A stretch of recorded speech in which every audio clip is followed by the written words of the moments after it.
Welcome to User Insights, a podcast series powered by UXArmy.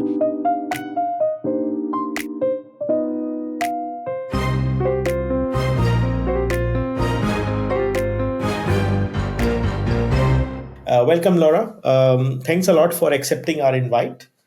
On UXArmy podcast, we call it User Insights. Let me introduce myself. I'm Kuldeep. I'm the co-founder of UXArmy.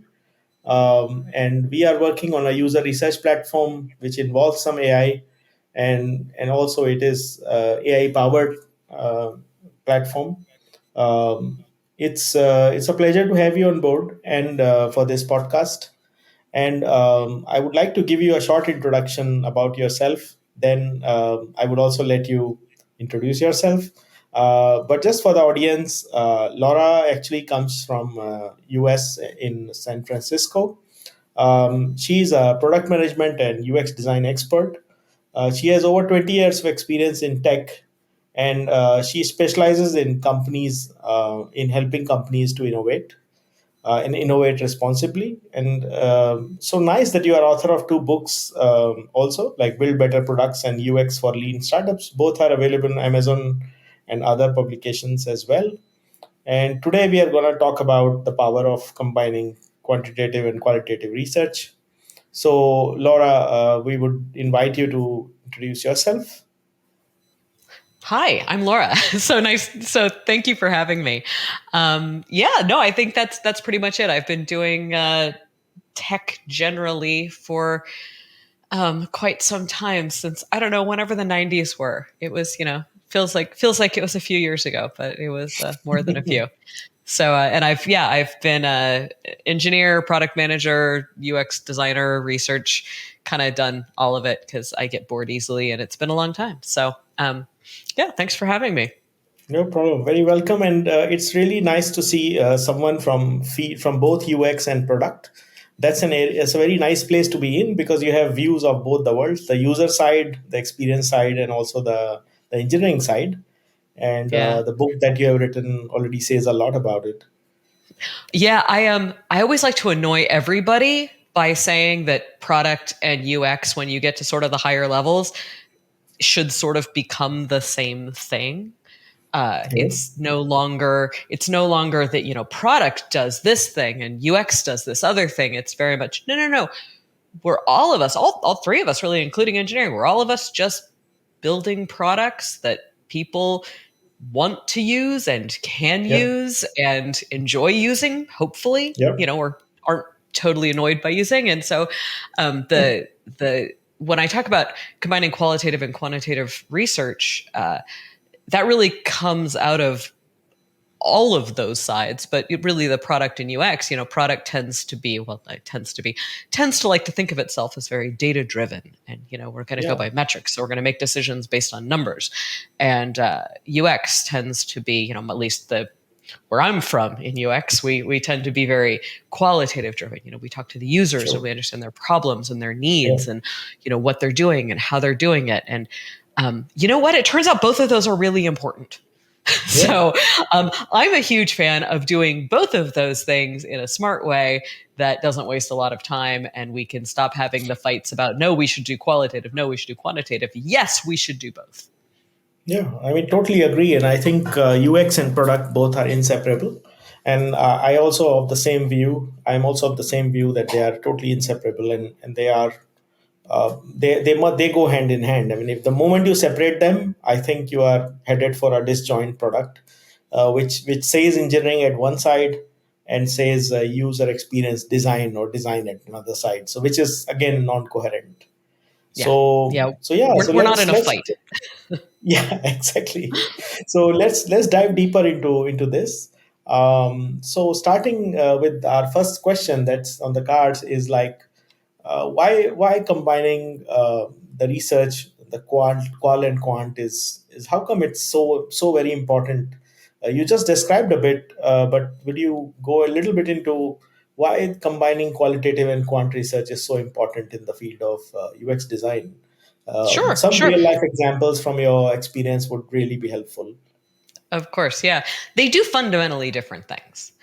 Qualitative research tells you why things are happening. They help you understand. It helps you understand your user. It helps you understand what their problems are, what they're doing, what their lives are like. I've been doing qualitative research for well over 20 years. And, an example would be I've done a lot of what qualitative researchers call it contextual inquiry. When I did some of it a million years ago for Intuit, we called it follow me homes. This is really like watching users in their environment, right? It's a little bit like anthropology, or I don't know, working in a zoo. But you're really like you're watching the users in their natural environment. You're understanding. You might be sitting in their office with them while they do payroll. I did a lot of that. I sat in offices with people while they did payroll, and I understood, what are they doing? What different tasks are involved in this? How do they work? It was fun. I remember one study we were doing. Again, this is probably back in the aughts. We were watching folks do payroll, and one of the big things that really came out of it was that folks who do payroll get interrupted constantly. This was almost nobody sits down to do the job and just gets through it in a couple hours. Everybody that we watched sat down, they would run into immediately, oh, I don't have that piece of data. Oh, I need to onboard this new person. Then the phone would ring. Then somebody would come by their office. And so what we realized was one of the ways that the product needed to work better for folks was it needed to be very interruptible. You needed to be able to kind of do the part of it that you could do right then in sort of 5 or 10 minute interruptible chunks. And this was an important understanding because if you just think about the process of doing payroll, it can feel like a very linear single thing where you go through, you do each step in order, and then you're done. And that's great, except that wasn't the way that any of the humans that we actually observed worked. So that's a really good example of a qualitative insight that's going to help you build a better product for folks.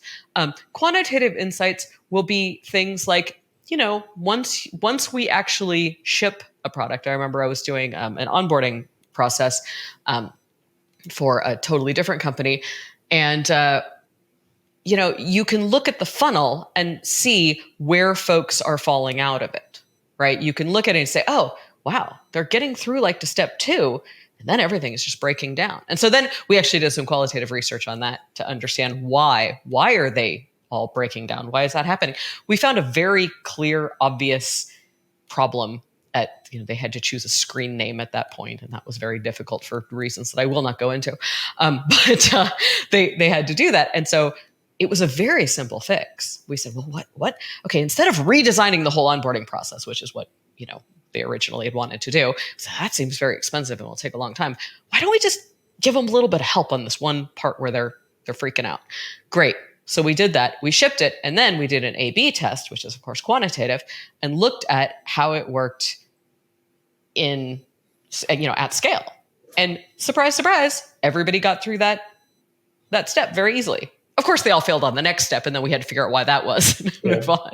So it's an iterative process of figuring out what is going on, right? That flow, everybody's falling off at step 3. Why is that happening? Oh, I think it's happening because of this. Great. Let's maybe do some A/B testing to figure out if we got that right. Yes, we did. Fantastic. Now we can move on and do the next most important thing. So it saves a ton of time when you really think about it like that, when you're using each thing you're using each tool for the right problem. Exactly. I think you said it right. And I think we call it catch them in the act. Basically, you need to see what in their natural context. And that's when it matters the most, when you look at the users and you study their environments. That's invaluable. And like you said, combining that with some quant and then figuring out things. And best of the designs are never made anyway in the lab. So you have to step out, or you have to get into the environment. So absolutely on point.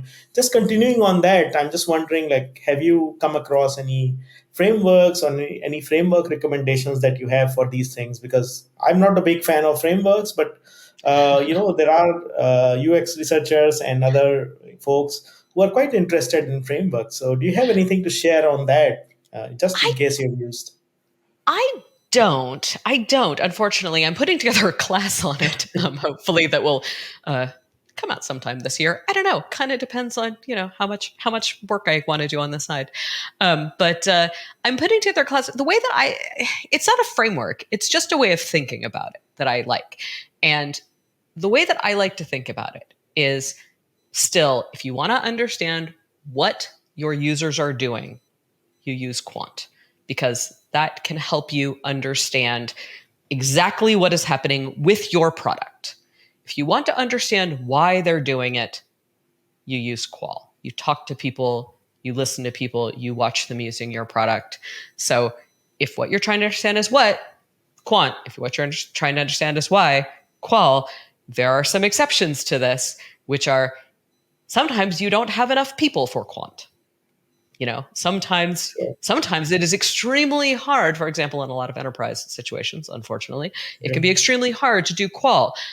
Sometimes you really need to dig into the Quant more than you think to understand your data, because, for example, there are things like segmentation, that your power users and this is actually an interesting one that Quant and Qual can work together well on. Sometimes you need to understand, maybe from Qual, maybe from Quant, that you have different types of users. In UX design, often we call them personas, but there's a lot of different ways of putting them together. There's different kinds of users, right? There's power users, there's new users. They have very different needs. There's maybe users in another country that, from the one you're in, and they might have very different needs. If you have an e-commerce platform, right, they may have different shipping ways, different ways of getting things shipped to them, or they might have different payment methods, or they might have just different things that they want or can buy. You've got all these different kinds of users. So you have to sort of segment them out, and you have to understand the why often across these different segments. And then by doing that, by understanding who these different segments are, you can understand which sort of matter by using the data, right? Does the fact that they have different payment methods really affect what they're buying? Maybe, maybe not. That you have to dig around in both kinds of data to figure out what's true there. Absolutely. And just to kind of count back on your rich experience, have you faced any challenges that you faced during your days when you were like really trying to be new to this field of combining qual and quant data? Was there any I face them situation now. What's this? When I was new to it, I've been doing it for 15 years. It's still hard. Yeah, I have. There's a few really common ones. Sorry, not to cut you off. There are a few really common ones. One of my least favorite. I mean, honestly, and it's so funny because I think it comes from a good place. A lot of folks want to, A/B test their way to product market fit, or they only want to do one or the other. Like people who are just all in on one or the other, and we absolutely will not do Qual, or we absolutely will not do Quant. And I just feel like you're trying to run a race and you've just cut off one of your feet, and you can do it, like sure, but you've made it so much harder, because you're really, the people who only want to do A/B testing, for example, or only want to do Quant, only want to look at the numbers, they're really reduced to guessing. What that tends to mean is that what they want to do is they want to have an idea, right? They want to have a hunch. They want to just kind of like make things up, like, oh, I think this would be really cool. I'm going to go build this thing. And then they go build this thing, and then they're like, okay, great. Let's see if it did better. And then these are the folks who often are the ones saying, 9 out of 10 of your A/B tests are going to fail. And frankly, 9 out of 10 of my A/B tests don't fail, because I don't just build things because I think they'd be cool, or because somebody came up with an idea, or the CEO wanted to make this thing, or we have this new tech. I build things because users are complaining about them, or have a hard time with them, or there's an observed problem in the world, and I think that this is the right way to solve it. So yeah, does it fail occasionally? Yeah, absolutely. We don't always get everything right. We're humans. But you just get a much better view, and you get better ideas when they come out of actual interaction with your audience. And so that's a big problem that I see is people just wanting to teach one of the, I mean, I run into the same thing actually on the UX side generally of folks who are like, do not care about A/B testing. Like, no, A/B testing it's the devil. We can't, because, there's certain things that can't be A/B tested. I'm like, well, I mean, but don't you want to know if your design made things better or worse? Like, I understand, like, you still want to know why it made it better or worse. And you don't always just want to optimize for, the most clicks or whatever. So you got to be smart about it. But at a certain point, like, you got to test your designs. You got to find out if the thing that you thought was such a great idea is really that great of an idea. And I think both of those, like only my way, I think those really come out of, sometimes they kind of come out of fear, like you don't understand how to do the other side of it well. And like I said, it's hard. The other big problem that you run into is quant data is just hard to get in a good way. Sure. Data often suck. Like it's just, they're often terrible. And you don't always have what you need to actually make the decision. And you shouldn't make your decision based on just what you have. You should make, like I said before, if what really matters is, the segmentation by country and you can't do that, you're going to make some bad quantitative decisions because you're going to be missing these, important insights. A good example of this is sometimes a lot of products, this is not sometimes, this is a huge number of products, a huge number of types of products disproportionately have power users. And those power users are often the ones who do the most with your product. And they're often the ones, especially in enterprise, who pay you the most. And they will, but there are fewer of them. There might be 1% or 10%. Like there might be some tiny percentage of people or companies that are doing this, but they're the ones who pay you all of your money or most of your money. And then you've got your hobbyists, so you've got your consumers, or, like the folks who maybe have 1 or 2 seat licenses, something, and they're important. Like they're important, but there are a lot of them, but they're paying you very little money. Exactly. And so there's this tension, because there's going to be really different stuff that you want to build. Like if you go and you watch power users, right, you have admin problems, you have collaboration problems, you have all of these different kinds of problems, you have big scale problems, and you talk to your hobbyists or, your 1 or 2 seat license folks, and you've got individual problems, you've got onboarding stuff, you've got, these are kind of occasional folks. Again, both very important. But if you only look at the data of, 90% of people did X, guess who you're going to piss off? The folks who pay you all the money, because 90% of the people who do X are these, ones who don't pay you very much. And the 5% of the power users who give you all your money, absolutely, you're gonna lose them, and you don't want to lose them. No, it makes sense from a business perspective, absolutely. And I think that's one of the connections that sometimes the researchers miss, especially the new researchers, when it comes to making that business connection and what's significant for business. Because sometimes we get so immersed into user benefit or user interest that we kind of lose our way and have a disconnect with the business. Now, coming back to the quant side, have you worked in the situations where the quant data is coming from somewhere else, as in some other teams, and you are having only access to qual data? And how difficult is that situation? And what kind of tensions that you see? I mean, the first step is to get the quant data, right? Yeah. But yes, it is always coming from another team, because again, you need engineering at least, and sometimes data science if you're lucky, to get that. And that's why we back in the day, I remember when I was working at startups, which I don't work with as much anymore, but when I was working with startups, we often had this idea. We would call it the hacker hustler hipster, which was engineer, product person, and designer. And it was, that 3-legged stool of these are the people that you need in order to ship a product. And these days, I kind of feel like, there's a few more folks. And also, if you're at a larger company, right, you might need a data scientist or some kind of data specialist in there to, especially if you're working with a lot of people, a lot of data, the little tiny companies, you don't have that, Yeah. you don't have those kind of numbers. You don't need to look at it that hard.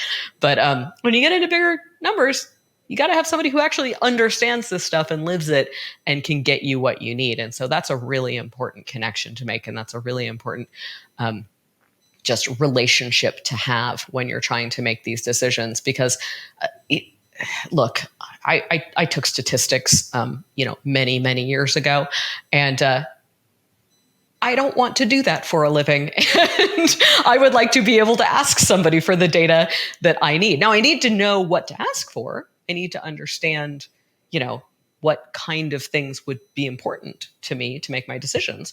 But I'm probably not going to be the one trying to pull those numbers. And so, yeah, you need to make those connections. Can I make decisions just based on qual?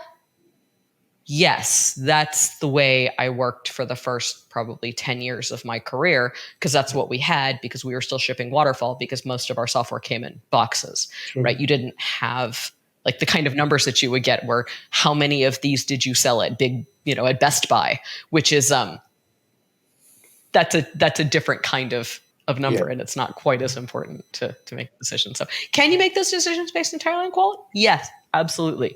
Will they be as good? Yeah. Depends. Yeah, I see. If you're lucky, you're probably not that lucky.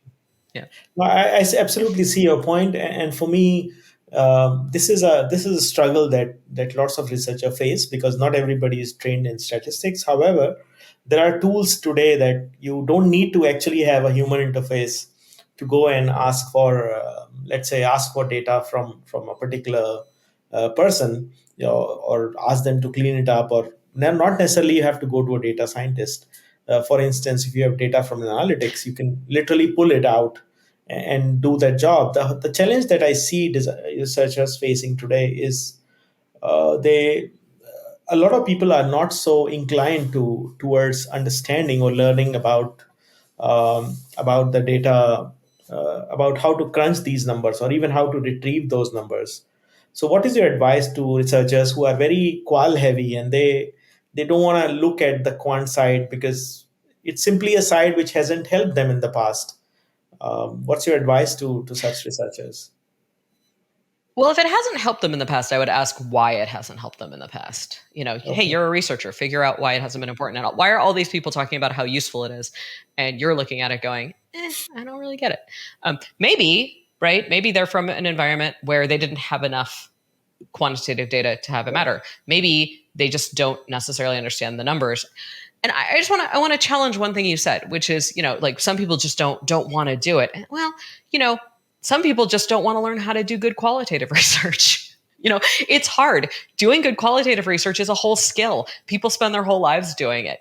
There is a huge there's a big difference between people who are great at it and people who are at it, right? And Yeah. that's fine. And the same thing on the data side, right? You can be kind of a data hobbyist and get, enough and get some sort of hunches and sort of things. And then you can be a data scientist. And then there's everything in the middle. And not everybody has to be both of those things. I think this is kind of like what we were talking about before, where product and UX have to work together. I think what we have to do is we have to have teams. These are not individuals. I think we have to have teams that can do all of it and can collaborate to share that information with each other, right?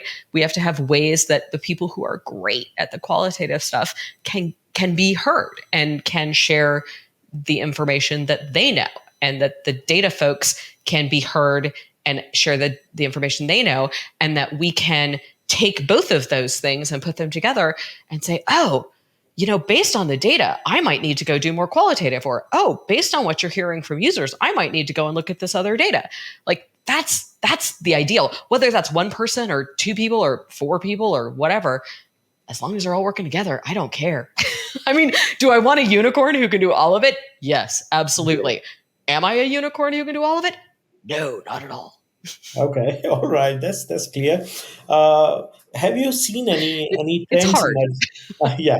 To summarize it, yes, it is hard. And just to ask you, do you have any, and do you see any trends emerging where, that there are tool chains or something like that, where where things are combining, where those tool chains or any platforms that are combining the qualitative and quantitative data.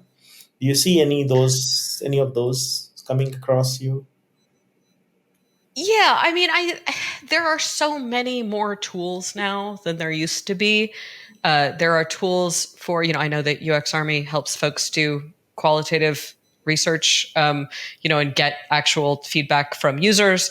I've used things like Full Story to actually be able to watch people. The Full Story is a little weird because I feel like it's qualish quantish, because you can go in and understand. You can go in and watch.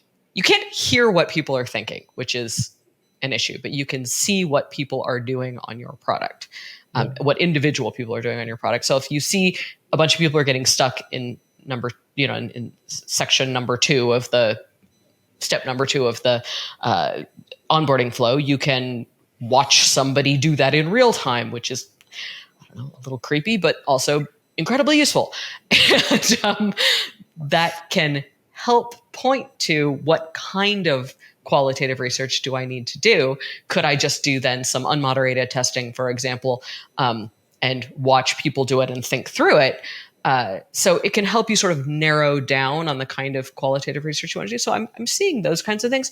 But yeah, I mean, I almost hate to call out any specific tools, because I mean, I've used so many of them. I've used, for like A/B testing, I've used Launch Darkly, and I've used Optimizely, and I've used, just homegrown, and they all have their different pros and cons, and so Absolutely. No, tools. I think, Yeah. yeah, with tools you got to just figure out what you need to do, and then figure out the Exactly. ones that you think will get you closest to it.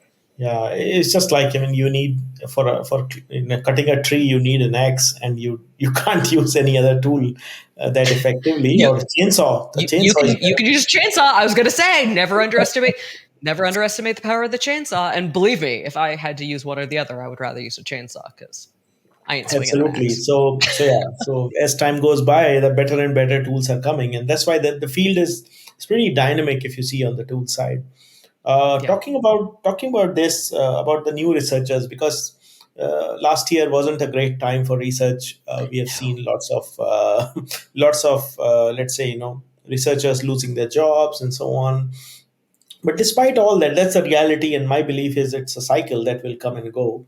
The question is, like, moving forward, what's your advice for the upcoming new researchers, especially those who are entering the field with, say, a psychology degree? What would be your advice to those researchers? How would they spend their first few years in the industry so that they set up for the longer haul? This is such a hard question for me to answer because it has been so long for me since I've done this. I feel like this is a better question for somebody who's like 5 years in and like knows what what it actually is. I will give the advice that I give to all new folks in the industry, which is, make sure that you're doing deep dives into your specific, you know, tool set, and understand as much as you can about the various different ways that people do this. Get a mentor, get somebody who is maybe 5 years ahead of you in your career to mentor you. You don't necessarily want somebody like me who's been in doing this forever. It's like, how do you become a user researcher? I don't know. Get a time machine, as far as I'm concerned. But so you want that mentor. You want the person who's going to help you get to where they are in a Yeah. few years. But other than that, like, be curious about what other people in your adjacent fields are doing. You don't have to learn to code. I do not think you should learn to code necessarily. I think you should be able to talk to engineers and understand what the hell they're saying. You don't have to be a data scientist, but you should be data literate. You don't have to be a UX designer, but you should understand what they do, right? You should understand that it's not just like coloring things in. understand information architecture, understand how to make good decisions, understand the business model that you're working with. A lot of times, you mentioned this before, user researchers, especially new ones, tend to just very much focus on, oh, these are all the user problems. Yeah, I hate to break it to you, but users have a lot of problems and we can't solve all of them for them. We can solve a certain set of them. And so let's figure out the ones that are the most important to solve from the business and the user side. So there's so much advice, right? Like just, learn all the different mixed methods, be curious, take classes, go to conferences, just be a sponge, learn as much as you can about the various different areas. Yeah, that's absolutely very well put. Like be a sponge and be curious. I think they are one of the most valuable advice that I would say. And like you said earlier in the podcast, that don't really get too bogged down by the by the user problem so much that you forget the business connection. Because I think often that in my life I've seen that researchers getting most hurt is because they are so emotional about the users and so emotional about the list of users, that they just forget the connection and the practicality of the whole objective that the business has. Yeah, but I don't want them to stop being emotional, because I think that's actually what makes them good at connecting with users in many ways, right? Like this ability to understand what they're going through. And I think sometimes on the business side of things, listening to some of that emotion, listening to some of that, like these are the people who are watching your users struggle, right? And if they're coming to you and they're saying, oh, it's terrible, like we're making them do these terrible things, like they're hurting, they're like, that's important. I want to know that, because those folks that are, I've literally seen people break down and cry during user research sessions, like the users, right? Not on a product I designed, but on a product, and I've seen them cry. And if that happens, man, all those data-driven product people have messed something up pretty bad. And they should be listening to that emotion. That's important, because those are the people who are going to flee from the product as soon as there is a viable, alternative. So I think both sides are really important. I think we do need to care about the business. I think we do need to care about the users. And I think we would all do better if we all cared about those things, rather than seeing it as product cares about one and user researchers care about the other, and that's it. Yeah, thanks a lot. I think this has been a great conversation. I think we could go on and on because this is such a hot topic, but we know there are practical limitations to life. So yeah, thanks again, Laura, for joining us and sharing your experiences over user insights. And thanks so much for we would having like me. to- It was great talking to you. Very welcome. And have a nice day ahead and have a great week ahead as well. I think it's just Tuesday, so good time, and then catch up with you later. See Sounds you. great. Thanks again. See you, Laura. Thanks again. Bye-bye. Bye-bye. Thanks for joining us on this episode of User Insights. We hope you gained valuable insights from our conversation.